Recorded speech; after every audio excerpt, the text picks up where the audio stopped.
آخری بات امام الانبیاء صلی اللہ علیہ وآلہ وسلم کا ارشاد مبارک، آقا کریم صلی اللہ علیہ وسلم نے فرمایا میری امت میں ان قریب ایک زمانہ آئے گا، فرمایا وہ علماء اور فقہاء سے بھاگیں گے، پس اللہ تبارک و تعالی ان پر 3 مصیبتوں کو جو ہے وہ ڈال دے گا۔ 3 مصیبتوں میں اللہ تبارک و تعالی اس قوم کو مبتلا فرما دے گا۔ فرمایا ان میں پہلی یہ ہے کہ ان کے رزق سے اللہ تبارک و تعالی برکت کو اٹھا لے گا، برکت ان کے رزق سے جاتی رہے گی۔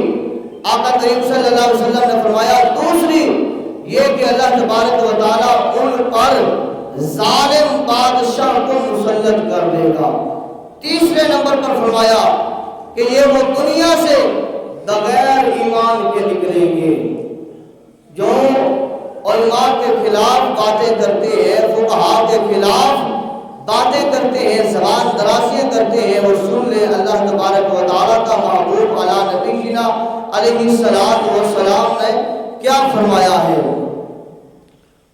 اللہ تبارک و تعالیٰ کی پاک بارگاہ میں دعا کرتے ہیں کریم اللہ ہمیں عمل کی توفیق عطا فرمائے۔ وما علیہ